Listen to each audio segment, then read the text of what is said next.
आज तक की समस्त सनातनियों की, हिंदुओं की सबसे बड़ी विजय है। यह उत्सव दीपावली से बहुत ज्यादा खास है। निश्चित ही कोई ऐसा अभागा होगा जिसको इस दिन का इंतजार ना हो। हमको तो है, राम भक्तों को भी है। वहां पर अस्पताल वहीं पर क्यों बनना चाहिए? मस्जिदों पे बनवाओ, चर्चों पे बनवाओ। अब रही बात कि अपने ही लोग टिप्पणी उठाते, आपने ऐसा कहा, तो वो अपने नहीं है, वो रावण के खानदान के हैं। और रावण के खानदान के लोग इस प्रकार की वार्तालाप करते हैं, उनको शेम टू यू। अगर हमको मस्जिदें तोड़कर मंदिर बनाना होता तो इतने मंदिर के जितने पुजारी हैं वही अभी तक खत्म कर देते मस्जिदें। सिद्ध है कि ज्ञान वापी में शंकर है, कृष्ण जन्मभूमि कन्हैया की है। श्री सीताराम बागेश्वर धाम की जय। हम कोई महात्मा नहीं है, साधु नहीं है, लेकिन प्रत्येक भारतीय सनातनियों की ये पहचान है। कंठी माला, मस्तक पर तिलक, ये पोटली हमारे गुरुदेव भगवान की दी हुई मालाओं की है। इसमें मालाएं हैं, आदि आदि चीजें हैं जो गुरुदेव भगवान ने हमको प्रसाद रूप में दी थी, जिनके प्रभाव और प्रभुत्व से हम जन कल्याण के लिए मानव जीवन की दैहिक दैविक भौतिक समस्याओं के समाधान का रास्ता बतला पाते हैं अथवा लोगों को मार्गदर्शन दे पाते हैं। ये उस तपोबल की पोटली है पूज्य गुरुदेव भगवान की, हमारी निजी कोई तपस्या नहीं जी। चूंकि राम दरबार है आपके गले में और राम मंदिर का उद्घाटन होना है, प्राण प्रतिष्ठा होनी है भगवान श्री राम की मूर्ति की अयोध्या में, ये जो एक उत्सव है इसको लेकर के आप, चूंकि आपको निमंत्रण मिला है, आप वहां पर शायद जाएंगे भी, जा रहे हैं। उत्सव है, इसको किस तरह से आप देखते हैं? ये आज तक की समस्त सनातनियों की, हिंदुओं की सबसे बड़ी विजय है, सबसे बड़ी जीत है। यह उत्सव दीपावली से बहुत ज्यादा खास है। निश्चित ही कोई ऐसा अभागा होगा जिसको इस दिन का इंतजार ना हो। हमको तो है, राम भक्तों को भी है। केवल भारतीय को नहीं, भारतीय मूल के लोग जितने भी अन्य देशों में रहने वाले लोग हैं उनको भी है। तो जो है, हमारा यही कहना है कि उस दिन दीपावली मनावे और उत्सव का उत्साह पूछो मत। प्रेम अत्यधिक होता है तो वाणी कम बोलती, आंखें ज्यादा बोलती हैं। ठुमका लगाने को जी चाहता है, अयोध्या जी जाने को जी चाहता है। जी, लेकिन आप जो कह रहे हैं कि उत्सव का ये दिन है, विजय है सनातनियों की, लेकिन कुछ लोग इसी धर्म से जुड़े हुए लोग वो जो बयान दे रहे हैं, कोई कहता है अभी भी ये कोर्ट का फैसला है, मंदिर तैयार हो चुका है, लेकिन अभी भी कुछ लोग सलाह देते हैं कि वहां पर अस्पताल बनना चाहिए, तो कोई कहता है स्कूल बनना चाहिए, और कुछ लोग तो सनातन धर्म पर ही प्रश्न उठाते हैं कि इसमें तो जाति विभेद है। ये तमाम चीजें अभी भी प्रश्न उठ रहे हैं। बिल्कुल भी जाति विभेद नहीं, मूर्खतापूर्ण बातें हैं ये। और पहले तो उत्तर हम आपको ये दे देवे कि वहां पर अस्पताल वहीं पर क्यों बनना चाहिए? मस्जिदों पे बनवाओ, चर्चों पे बनवाओ। अस्पताल, विद्यालय आपको बनाने, हम इनके विरोध में नहीं, पर ये हम सबकी आस्था का केंद्र है। सबकी आस्था है, सबकी आस्था है तो हम राम भक्तों की भी आस्था है। हम राम भक्तों की आस्था है तो केवल यही राम भक्तों के मंदिर पर ही अस्पताल क्यों बनना चाहिए? अब रही बात कि अपने ही लोग टिप्पणी उठाते, आपने ऐसा कहा, तो वो अपने नहीं है, वो रावण के खानदान के हैं। और रावण के खानदान के लोग इस प्रकार की वार्तालाप करते हैं, उनको Shem to you. Shastri ji, इसमें एक सवाल ये भी है, चूंकि कोर्ट से फैसला आया है तब मंदिर बन रहा है, लेकिन श्रेय लेने की भी बात चल रही है। कुछ लोग कहते ये भी सवाल उठा रहे हैं कि राम हमारे हैं तो राम किसके? अब आप ही बता दीजिए, चूंकि आप गुरु की श्रेणी में, तो आप ही बताइए कि राम किसके हैं? राम सबके हैं, राम जन जन के हैं, राम का विश्व है, राम व्यापक है, राम विश्व के प्रणेता है, राम विश्व के मानवों की आचार्य संगता है, राम विश्व की आधारभूत है, राम एक बहुत बड़े नायक हैं, राम एक इस देश के प्राण हैं, इस देश की श्वास है। राम सबके हैं, जिनको भी श्वास और हवा की जरूरत है उनके राम हैं। और रही बात जातिवाद के लिए राम मंदिर नहीं हो रहा, सबरी का मंदिर बन रहा, निषाद राज जी का भी मंदिर बन रहा, तो क्या ये जातिवाद के लिए बन रहा? जातिवाद के लिए मंदिर नहीं है, अपितु राम भक्तों की आस्था के लिए मंदिर है।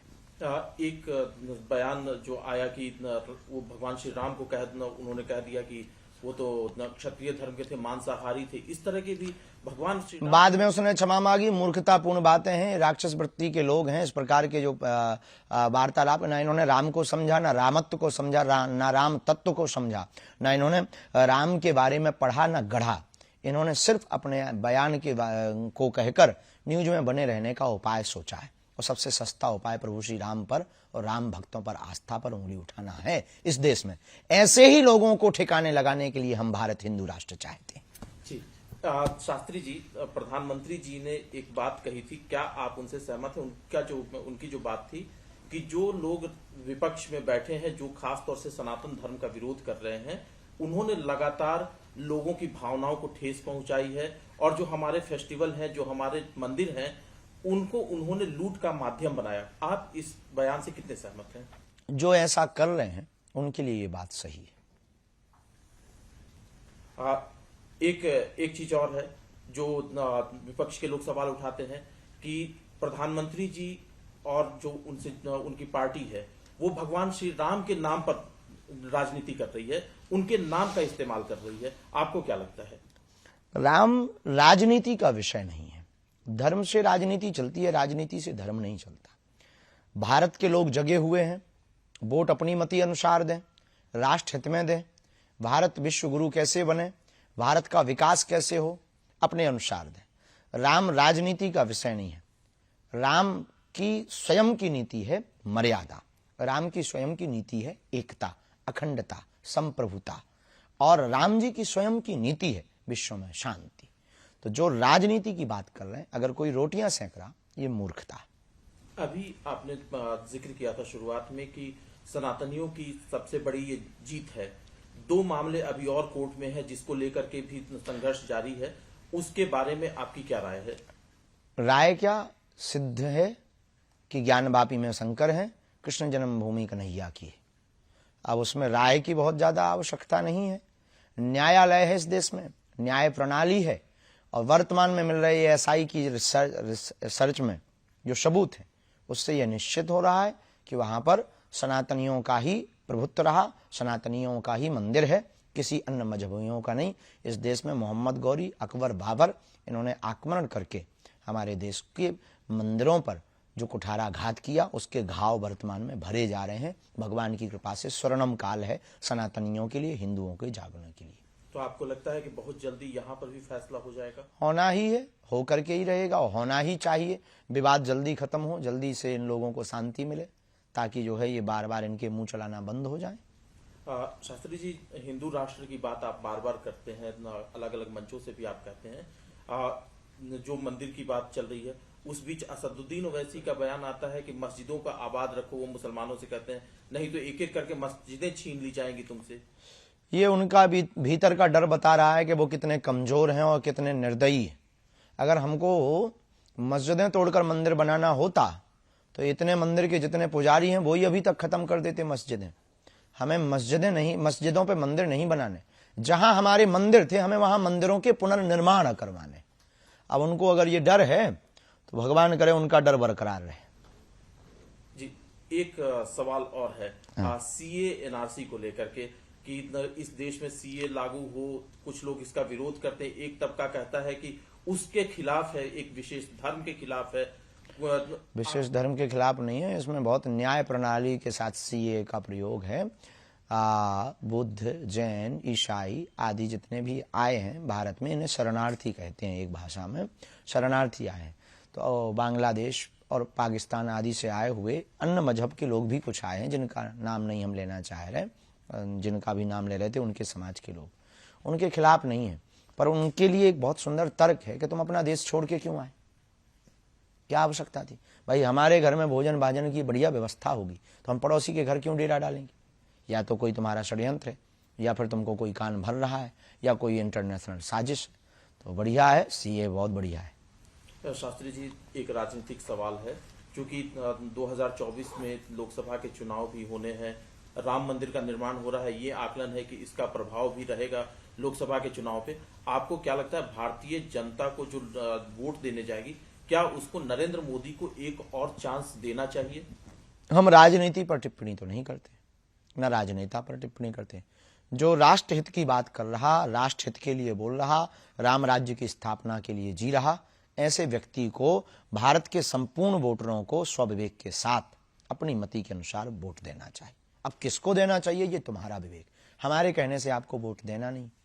और हम राजनीति पर टिप्पणी करके काहे को बेफिजूली में फंसे। लेकिन कुछ लोग ये राय रखते हैं कि शास्त्री जी पर्ची निकालते हैं तो राहुल गांधी और कांग्रेस की भी कभी पर्ची निकाल करके बता दें कि देखो साहब, हम पर्ची निकालते हैं मानव जीवन की दैहिक दैविक भौतिक समस्याओं के समाधान के लिए। सबको आना चाहिए, जिन्हें निकलवानी है वो आए।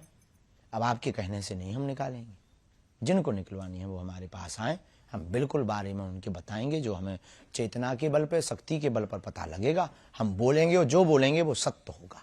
ये हनुमान जी की कृपा। एक सवाल है कि जो आज की वर्तमान जो आज का राजनीतिक परिदृश्य है, जिसमें कई अलग अलग मोर्चों पर काम हो रहे हैं, क्या आकलन है आपका इस सरकार को लेकर के जो ये काम कर रही है? मैं किसी पार्टी की बात नहीं कर रहा, किसी नेता की बात नहीं कर रहा।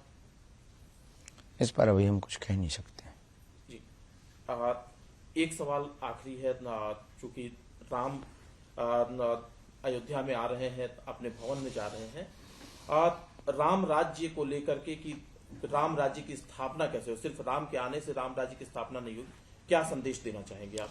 राम राज्य की स्थापना होगी, अमीर और गरीब को छांटा जाए और गरीबों का भला किया जाए और जातिवाद को खत्म किया जाए।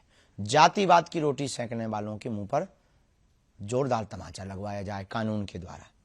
और भारत में राम राज्य की स्थापना, ये जो राम जी के ऊपर वो टिप्पणी उठाते हैं, इनके लिए कठोर कानून बनाया जाए और तीर्थों को स्वच्छ पवित्र किया जाए और तीर्थ क्षेत्र में बिकने वाली मांस मंदरा पर पूर्ण प्रतिबंध लगाया जाए और गरीबों को पूर्ण अधिकार दिया जाए, चाहे वो किसी भी जाति का हो, किसी भी वर्ग का हो, किसी भी मजहब का हो, तो भारत हिंदू राष्ट्र बनेगा और राम राज्य होगा। लेकिन जातिगत जनगणना की बात हो जाती है ना, जब इस तरह की बातें उठती। जातिगत जनगणना की जगह अमीर और गरीब की जनगणना होनी चाहिए और गरीबों की जनगणना करके उनको लाभ देना चाहिए। राम अयोध्या में आ रहे हैं, अपने भवन में, अयोध्या में तो वो थे ही, उल्लास है आपके, आप अपने हृदय का जो उल्लास है वो किस तरह से व्यक्त करेंगे? राम जी तो अवध में विराज रहे। पहले लोग कहते थे कि राम लला हम आएंगे, मंदिर वहीं बनाएंगे। अब बन गया है भगवान की कृपा से। राम लला आ रहे हैं 22 तारीख को और हिंदुओं को जगा रहे हैं हनुमान जी की कृपा से। अभी वर्तमान में एक गीत बहुत चल रहा है, 2 लाइन उसकी सुना देते हैं। अरे मेरी झोपड़ी के भाग आज खुल जाएंगे, राम आएंगे। मेरी झोपड़ी के भाग्य आज खुल जाएंगे, राम आएंगे। राम आएंगे आएंगे राम आएंगे, राम आएंगे आएंगे राम आएंगे। मेरी झोपड़ी के भाग्य आज खुल जाएंगे, राम आएंगे। ये भाव बहुत ज़्यादा सबरी माता का ये भाव है और सब लोग उस दिन का इंतजार कर रहे हैं। बड़ी दिव्यता भव्यता के साथ प्रभु श्री राम जी विराजमान हो रहे हैं। और हमको तो अयोध्या में जाकर एक ही बात याद आती, सीताराम जी की प्यारी राजधानी लागे, महारानी लागे, मन मीठो मीठो सरजू जी को पानी लागे। सीताराम जी की प्यारी राजधानी लागे, महारानी लागे, मन मीठो मीठो सरजू जी को पानी लागे। धन्य कौशल्या धन्य कैकेयी धन्य सुमित्रा मैया, धन्य भूप दशरथ जी की अंगना खेलत चारों भैया। हाँ खेलत चारों भैया, गुड़धानी लागे, बड़ी प्यारी लागे, मन मीठो मीठो सरजू जी को पानी लागे। श्री सीताराम।